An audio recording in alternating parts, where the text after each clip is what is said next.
So good morning, everyone, and thank you for registering for Gateways to the New World. Not all came through Ellis Island. I'm Kate Kisselstein, the junior librarian in Central Library's Local History and Genealogy Department.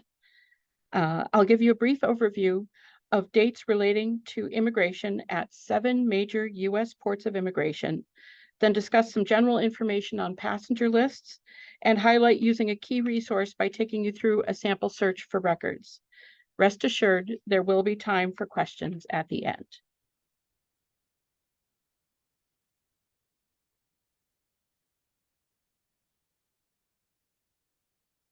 So while some history sources only count 5 major ports of entry for immigration in the United States, according to an article from Ancestry, there were 7: Baltimore, Maryland; Boston, Massachusetts; Galveston, Texas; New Orleans, Louisiana; New York City, of course; Philadelphia, Pennsylvania; and San Francisco, California. There were, of course, many, many more minor ports, roughly 96, but these 7 saw the most immigration traffic from the 18th to 20th centuries. We start off simply by virtue of being first in the alphabet of the ports. We start off with Baltimore, Maryland, which welcomed its first immigrants in 1634 with the arrival of English and Irish settlers who sailed on the ships the Ark and the Dove. It also was on the slave trade route, as a great number of African slaves were brought to work in tobacco fields. By the mid-1700s, they represented roughly 1/4 the population of Maryland. And during the Revolutionary War and the War of 1812, the U.S. government needed naval power and turned to the private sector, causing the port of Baltimore to become a bustling port for privateers. But by 1818, a thriving transportation network begins taking shape in the form of the National or Cumberland Road, which links Cumberland, Maryland to Wheeling, Virginia, which is now Wheeling, West Virginia. This network is further augmented in the late 1820s when the Baltimore and Ohio Railroad begins serving passengers, leading many immigrants to use the Port of Baltimore as an entry point to the U.S. interior. Among those immigrants are the Irish fleeing the Great Famine and Germans escaping economic hardship and political unrest. They are followed by immigrants from other countries, but in smaller numbers. In 1867, there is a significant jump in numbers due to the Baltimore and Ohio Railroad Agreement with the North German Lloyd steamship that allows immigrants to purchase one ticket that covered sailing to Baltimore and then inland by train.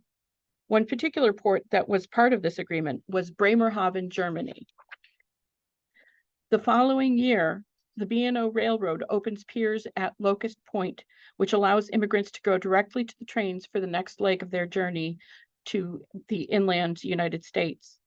Baltimore continues to be a popular port, peaking at about 40,000 immigrants per year until World War I stops the flow, but not until almost 2 million immigrants pass through the port. While Massachusetts most notably welcomed its first European immigrants on the 21st of November, 1620, with the arrival of the Mayflower, the port of Boston wasn't established until 1630.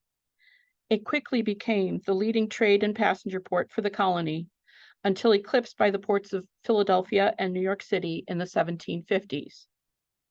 The port is shut down completely on March 31st, 1774, by Great Britain in response to the Boston Tea Party, and it remains closed until the East India Tea Company is repaid for its lost cargo.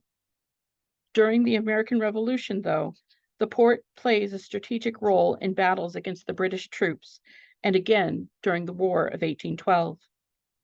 From 1820 to 1880, the port sees its first real wave of immigration due to the Industrial Revolution, with most coming from Ireland, especially during the period of the Great Famine. To help process those immigrants, a customs house is built on Long Wharf, but only those immigrants who needed to be detained due to paperwork or further examination were held at the station. Others were processed directly on the docks. By 1850, over 3/4 of the foreign-born residents of Boston were Irish.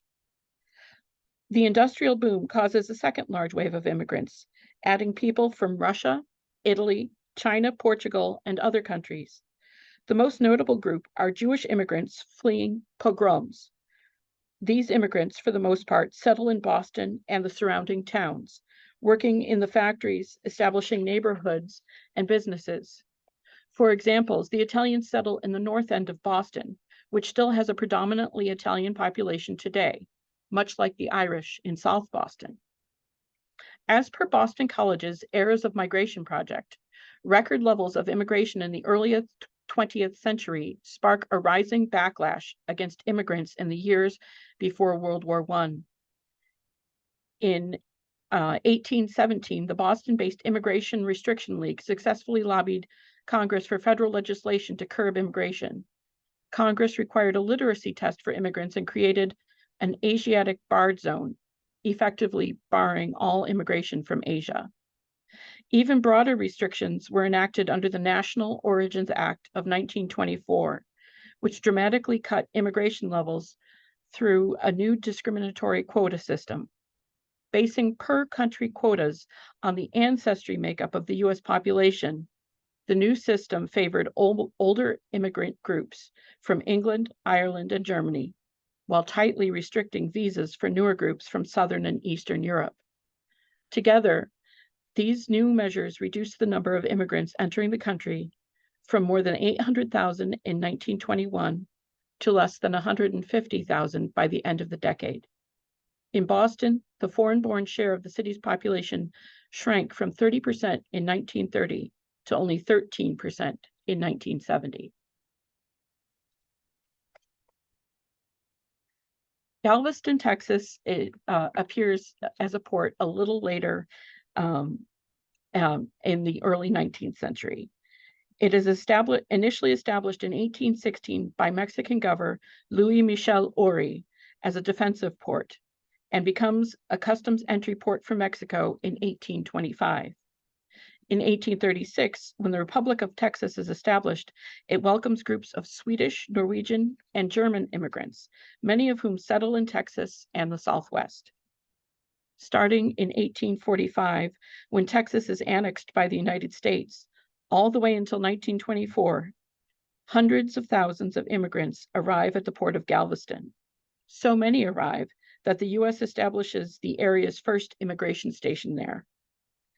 On September 8, 1900, the most devastating hurricane in U.S. history, a Category 4, hit the island of Galveston, killing between 6,000 and 8,000 people. While the port itself survived, a 15-foot storm surge flooded the city and numerous homes and buildings were destroyed. So unless the record or a duplicate copy or other item that recorded the same data was moved to an inland area prior to that date, it is likely the record was destroyed in the hurricane. But you should check in nearby counties for any such replications of any records from the Galveston area prior to 1900, such as neighboring counties, regional offices of churches, and other similar repositories. Galveston County courthouse records were spared from the destruction, however, as they were kept in a vault that did survive. In response to the hurricane, city leaders dredged the ship channel to raise the island's grade. As a result, the port was now considered a deep water port and was able to handle larger ships. This led to Galveston being chosen over New Orleans as a location for a major new federal immigration station in 1906. From 1907 to 1914, thousands of Russian Jews were encouraged to immigrate to Texas over fears that too great an influx of the northern Atlantic ports would lead to a rise in anti-Semitism. The port experienced a lesser decline in immigration than some others during World War I, but ultimately immigration numbers dwindled after 1924.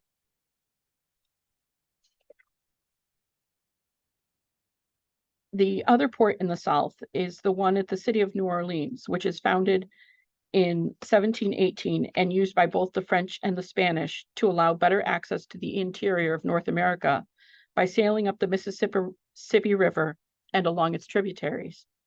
This makes it a particularly attractive port of entry for early immigrants to the U.S. when the U.S. acquires the port through the Louisiana Purchase in 1803, as it is the best and easiest access to what was then the western frontier of the young country.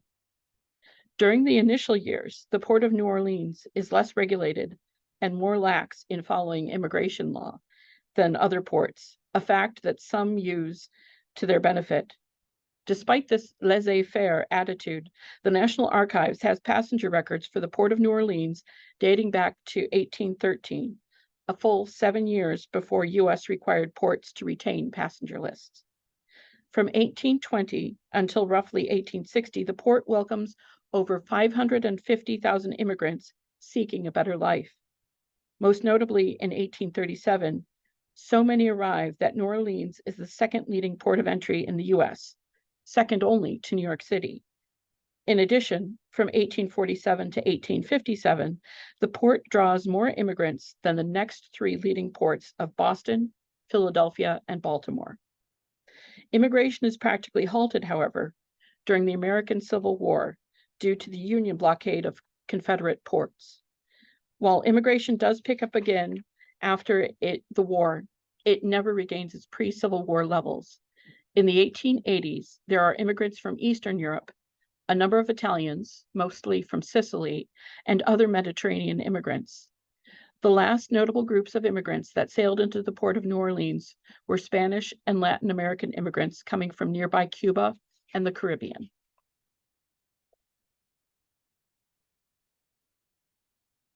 And New York City's port has a long history, which starts long before Ellis Island is built. While the first Europeans begin arriving in the early 1500s, it is not until the 1630s that immigrants will settle in the area that will become New York City.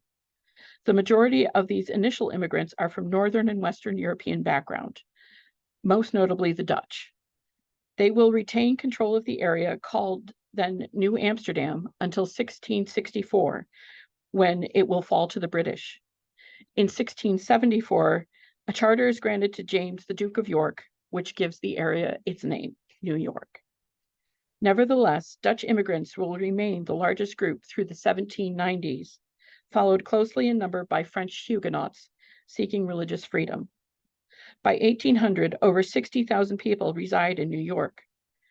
From 1815 to 1880, which becomes known as the Old Immigration Era, the port sees immigrants from additional countries. Hundreds of thousands of Irish and German immigrants moved to the city, followed by the English and Scots. By 1860s, New York City had 813,669 residents, out of which 383,717 were foreign-born, including the majority of them being Irish and German. To assist in processing this influx of passengers, the Board of Commissioners of Immigration established an immigrant landing depot at the old Fort Clinton, naming it Castle Garden. This facility remains in use until 1890, when the facility proves to be inadequate for processing the ever-increasing number of immigrant arrivals. Part of this is due to the shift from Northern and Western European to Southern and Eastern European immigrants, which consisted mainly of Italians, Russian Jews, Poles, and Greeks. With the closure of Castle Garden, a temporary processing center was needed, which led to the use of the old barge office. Initially only used for 1 year until the opening of Ellis Island on January 1st, 1892, the barge office was again called into service after the original 3-story wooden structure at Ellis Island was destroyed by fire on June 15, 1897. Fortunately, none of the passenger records were lost in that fire. Congress immediately appropriated funds afterwards to replace the structures on Ellis Island with fireproof buildings. The new brick and ironwork structures of Ellis Island began welcoming immigrants again on the 17th of December, 1900. Shortly after the adoption of the Immigration Act of 1924, also known as the Johnson-Reed Act, which imposed quotas on the number of immigrants allowed from any one country, traffic through Ellis Island reduced to a trickle. Further restrictions go into effect in 1929, with a mere 150,000 immigrants per year allowed entry to the U.S. These restrictions deal a virtual death blow to the importance of Ellis Island, and in later years, a portion of the island is used as a Coast Guard station and even a detention center for enemy aliens. Ellis Island welcomes its last immigrant in November 1954 and is then declared surplus property.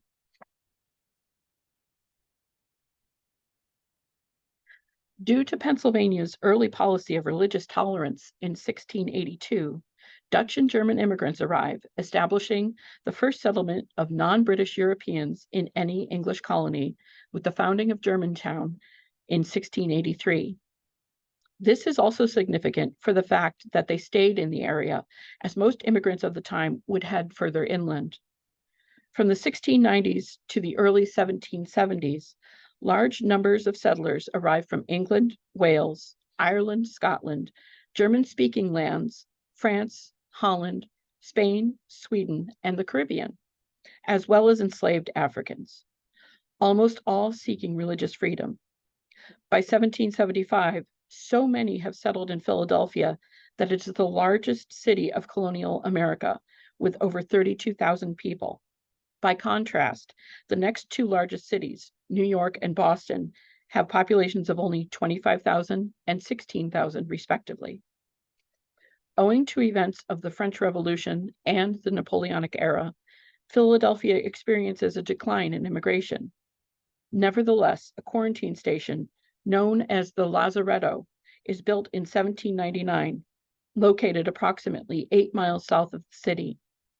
By 1816, however, there is an increase in industrialization that draws an influx of immigrants from Northern Europe, most notably Ireland, Germany, and Britain.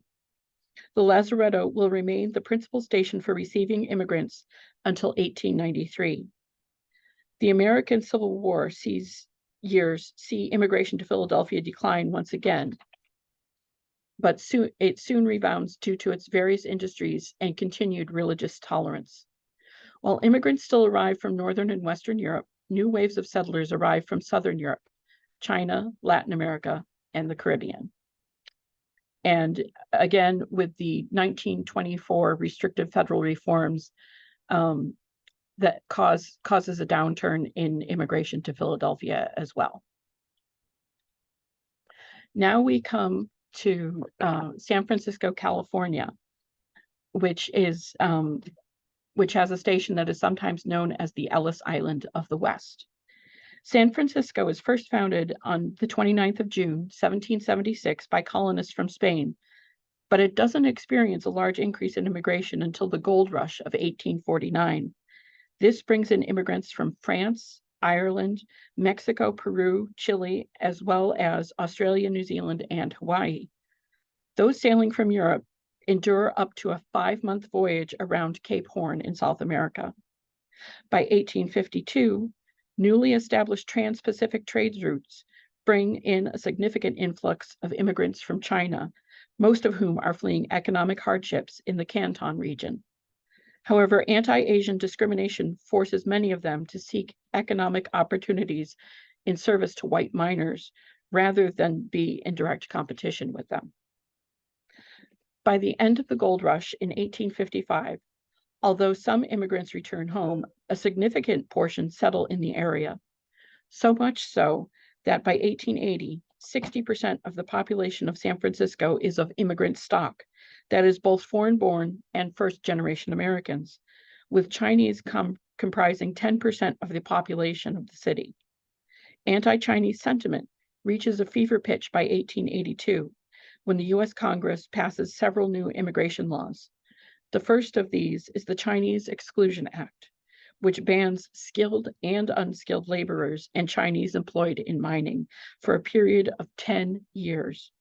Certain diplomatic officers are allowed, provided they have certification from the Chinese government, but even they run into issues which prevents their immigration.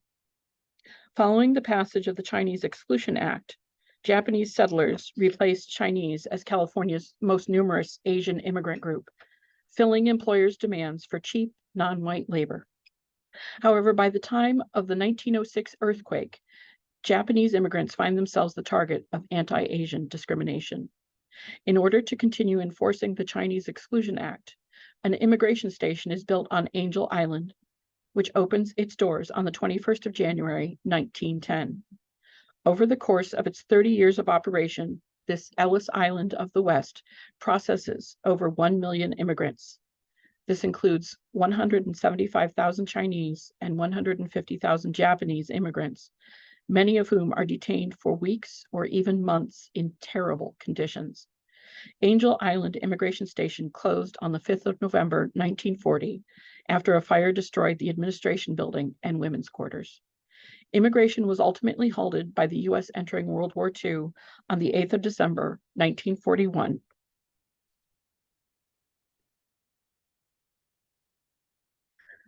Now I'd like to take you through the types of passenger records. And I realize some of you may be familiar with this information from my last talk, but I feel I'd be remiss if I didn't at least provide this overview.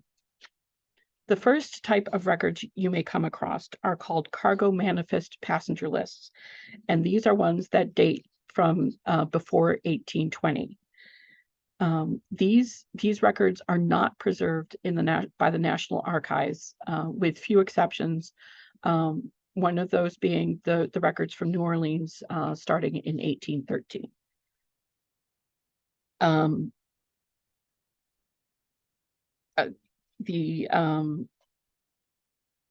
The next type of passenger lists are customs passenger lists, and these were required after the U.S. passed the Steerage Act of 1819.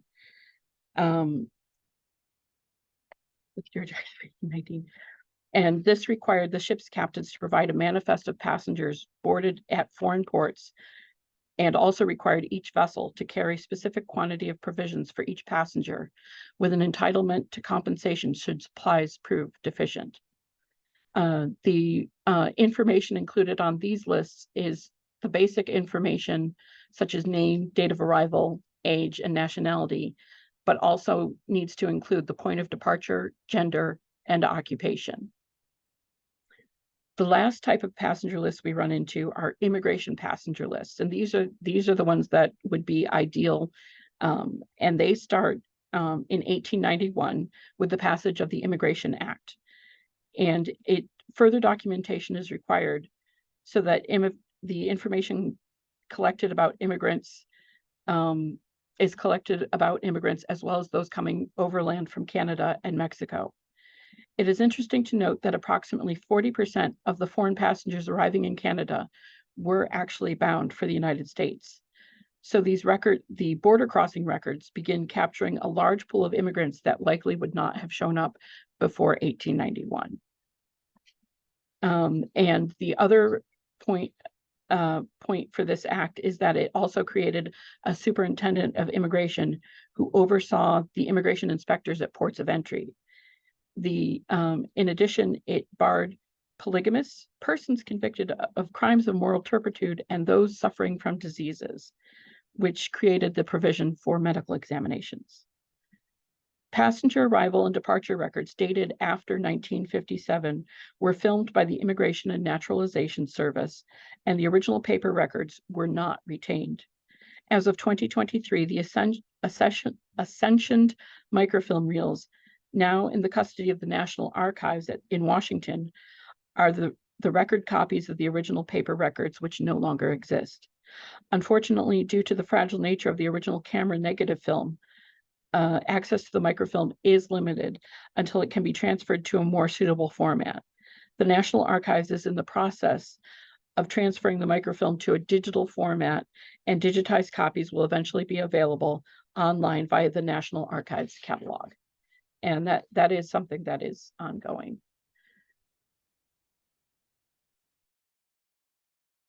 So there are definitely places that you can look online, but there's also places you can look offline for your immigrant ancestor. And while there are several sources for researching passenger lists, one of the most comprehensive resources is Passenger and Immigration List Index 1500s to 1900s by P. William Philby. It was first published in 1980 and has had regular supplements published by the Gale Research Company every year. Central Library's Local History and Genealogy Department holds the print version of these titles, as will other genealogy centers and libraries. And our most recent copy is of the 2023 supplement.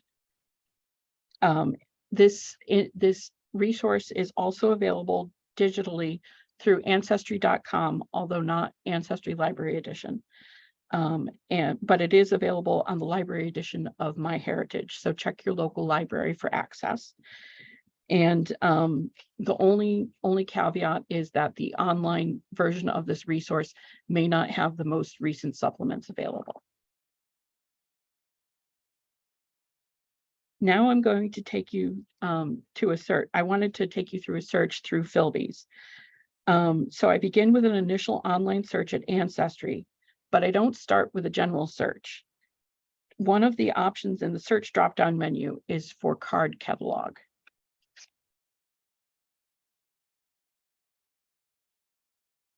And with the card catalog search option, I can enter a full or partial title or search by keyword. In this case, I enter the initial part of the title. There are only 5 results, and the first one is for Philby's. Note that under the filters, Ancestry indicates the number of records for each category. In this case, all 5 results are under immigration and emigration. Here's the initial search page for Philby's. Note that while this is one of the databases in immigration and emigration category, which would normally allow for date and month of arrival as well as year, this one only allows you to search for the year and location. But you can add in the birth year and the year for any event that might be related to your passenger. And in my case, I search for one of my brick walls, which is my 2 times great-grandfather, Thomas Patterson. Now, doing this in Ancestry, it would allow me the option to include it directly from my family tree, but I opt to just enter the birth year, the rough arrival date, which is we've had fun with because he entered every date from 1888 to 1891 for his date of entry. And then I do also include 1893 and the location of Michigan, USA, which is when he married my 2 times great-grandmother. There are, as you can see, there are 75 records that show for Thomas Patterson, and it looks for various spellings of Patterson. As long as you don't click to search exact, it will pull up additional versions of the name. And even though the arrival date of 1896 in this first record, it puts it too late for my ancestor to have arrived, it does say it's Michigan, so I decide to take a look. And this is what Philby's shows, is that the arrival year was 1896, the place was Michigan, the name was only Thomas Patterson, and this is the key information here is the source bibliography. This is where Philby's pulled the information from. And we see it says Index to Naturalization Records for St. Clair County from 1854. And it says it's in Blue Water Family Backgrounds. So then I need to look and see if if Ancestry has this information. The easiest way to tell is that they have this blank index card instead of an image. So that means to me that that Ancestry does not yet have a digitized version of this resource. So then I go to my next favorite place to search, which is familysearch.org, which yes, is run by the Mormons, but they have they've been working on digitizing a lot of records, including those of their partners. And I should full disclosure, the Onondaga County Public Libraries is an affiliate library of the Family Search libraries in Utah. So what I do is I go to catalog, and then going to catalog, remember that I'm looking for the Blue Water family backgrounds. Rather than put in the title, I decide to type it in under keyword search in the hopes that it'll pull up any of their digitized records. And even though I'm hoping for digitized records, I still do the availability as any, because I'm really curious to see where it's located. And lo and behold, here's a hit for Blue Water family backgrounds, the St. Clair County Family History Group, Port Huron, Michigan. And there are 50 records, but I am particularly looking for a specific volume. And so I click on this first record in the hopes that it'll include more than just the individual volumes listed below. I see under notes that it's a quarterly publication, that it is indexed in Percy, which is held at the Allen County Public Library Genealogy Center. And I see that I can see on this resulting page that Family Search does not yet have this source digitized, but I do see that I can view this catalog record in WorldCat for other possible copy locations. And the great thing with that is, if it's owned by the Onondaga County Public Libraries in any of our branches, I will see that as a result when I click on the link.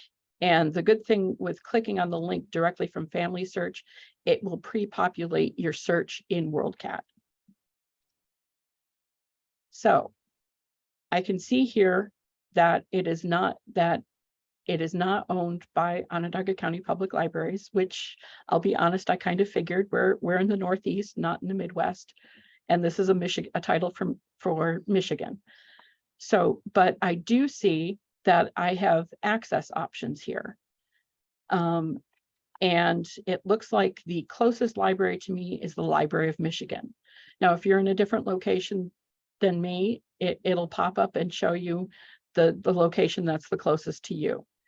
So since I'm really curious to see what this record holds, I opt to go to View Access Options. And it shows me that I have one option, which is to request the item through interlibrary loan. And the good thing with that is it says get it from Onondaga County Public Library. Now, I'll let you know the reason it showed that is because I was doing this search at work. So of course the computer recognized the fact I was actually in an OCPL building. This is the resulting page you'll see when you go to do an interlibrary loan request. Now you'll note that because this is a journal title, that the service being offered is to copy an article. So what I do is I have taken under comments, I've taken the information that I found on ancestry.com and typed it into the comments so that they know I'm only looking for pages 11 to 16 of volume 25, number 3 of the Blue Water Family Backgrounds title. And so there's some additional information that I fill out, including my library card number. But let's see here. So once I've entered all my information, I'm able to click submit. And interlibrary loans, you should know, can take up to 6 weeks to arrive, especially when few libraries hold the title. Now all I can do is wait for the record to arrive. And in the meantime, I have plenty of more genealogical research I can do and plenty of other records I can access to do so.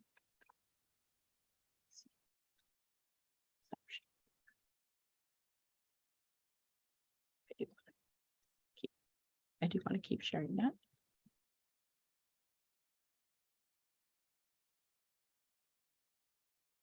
So.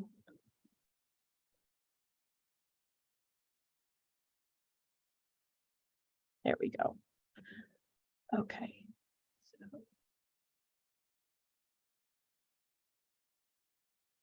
So there we are. I hope you've been able